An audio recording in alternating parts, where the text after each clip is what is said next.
I'm in Texas this morning. Yesterday, after leaving Nimble Nomad at the Flag Mountain, I just made a mad dash across Alabama and Louisiana to get into Texas. It was a long drive, and I didn't set up camp until about 2 a.m. That's because I'm trying to meet Bill Nedderman today in Texas, and that was about a 14-hour drive from Flag Mountain. So I did about 9 of those hours yesterday, so now I only have about 5 hours today to get to him. Right now, Bill Nedderman, also known as 1 Gallon, is riding his bike across Texas to Yuma, Arizona.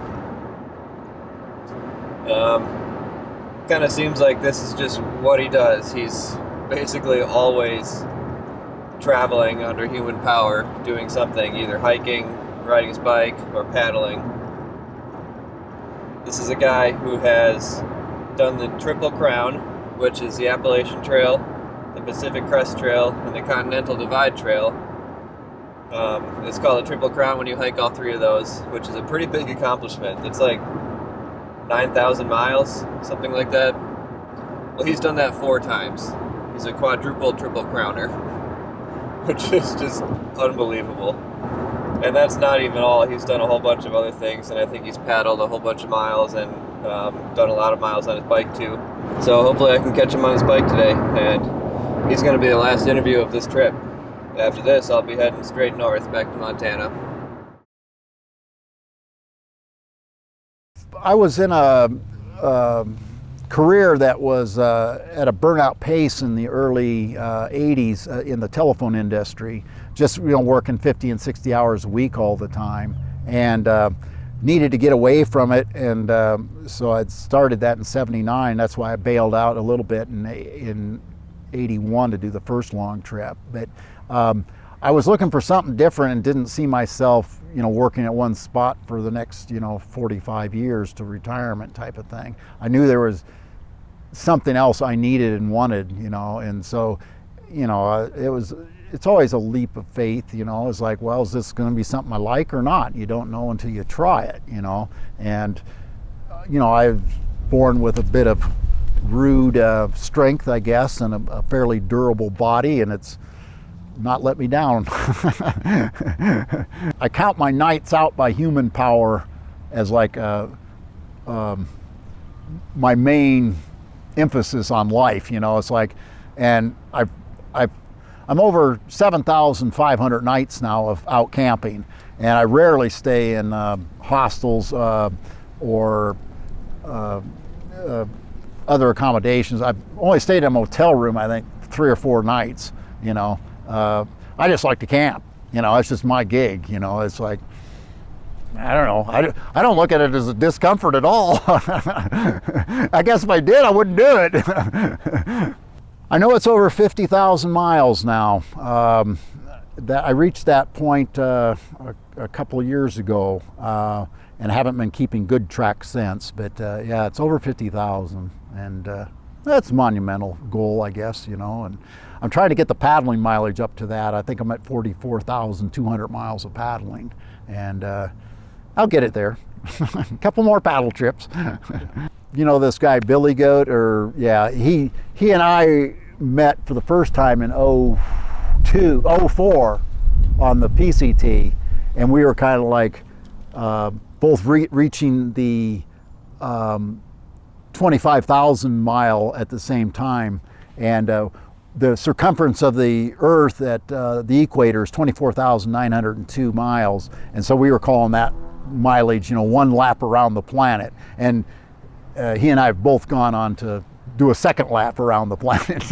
And so, I don't know, it's just a fun thing to keep track of from time to time. But yeah, I've always felt that family life wasn't for me. And I've got 3 siblings, and they all have a family of like 2 children each and stuff. And I guess my parents wanted me to follow that line of thinking as well. But yeah, it didn't fit for me. I mean, yeah, I don't think I've ever thought of having a family.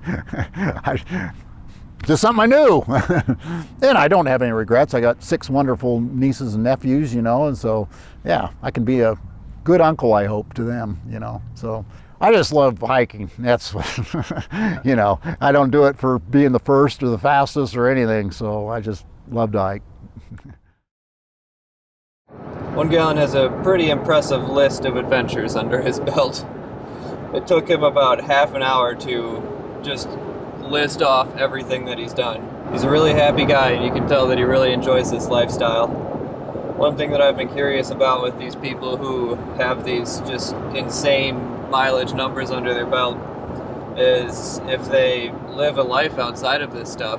It kind of seems to me like if you're going to be this dedicated and hike 50,000 miles or something like that, there's kind of no room in your life for other things. Bill talked about just accepting that this is the lifestyle that he wants to live. He never really saw himself as a family man, and this is just what he wants to do. So that might be a part of the key to happiness, is just understanding what you want to do and then go for it. And he doesn't seem to be very bothered by that. Some people might judge him or think that he should be starting a family and stuff like that, but he doesn't seem to be too worried about it. This is what he wants to do, and that's what he's doing. After talking with 1 Gallon, I wanted to get a few more hours of driving in, so I headed out of Texas into New Mexico to stay at a hotel in Roswell, New Mexico. I was kind of picturing Roswell to be this tiny little town in the middle of nowhere. It is in the middle of nowhere, but it's not a tiny little town. It's pretty well developed, and it's very commercialized, which is a little bit disappointing. They've got every fast food chain and big box store that you could need, and every other store has aliens out front.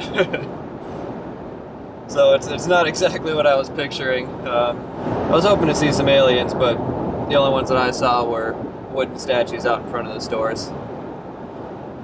All my interviews are done with, so now I just have about 18 hours of driving to get back to home in Livingston.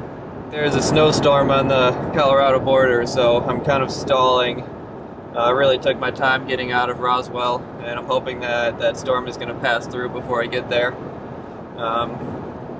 But if that all doesn't go too badly, then I'll find somewhere to camp in Colorado, somewhere near Denver, I think. And then it'll just be another day or two before I get home.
That may have set a new record.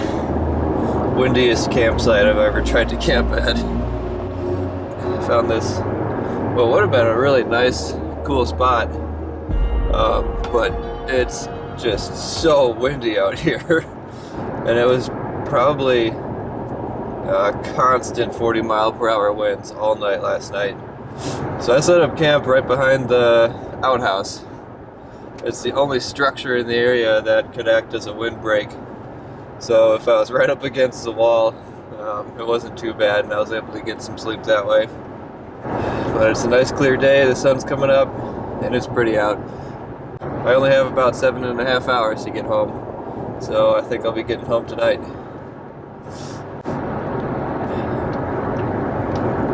It's been a fun trip and a big adventure. But at this point, kind of ready to just not be living out of the car anymore. Those are the crazy mountains in front of me, which signals that I am just about home. This whole trip has been kind of an honor for me. I got to talk to a lot of people who are much older than me and have a lot more experience than me. And it's been kind of humbling, and it's just been an honor to talk to these people. Many of them have lived pretty incredible lives. And to hear some of the wisdom that they've picked up along the way is pretty cool. I have about 2.5 months before Amy and I embark on the CDT. So we still have a lot of planning to do and stuff to figure out. So I'm looking forward to just being home for the rest of the time until we start hiking. I'm going to put together a short bio for each of the people that I interviewed on this trip. So if you want to follow this project and kind of see how it's progressing over the next year and a half, check out the website. And there's also a section on that website where I'm encouraging people to share their own stories. I want to involve as many people as possible in this project. You don't have to be a thru hiker or have any major accomplishments under your belt. I just want to hear your story. I want to hear any kind of significant experience that you've had out in the wilderness. And that could be a multi-day backpacking trip or even just a city park. The whole point of this project is to kind of spread the word that nature is beneficial in our lives, and I don't think that it's something that's really optional. I think everybody needs a little bit of it.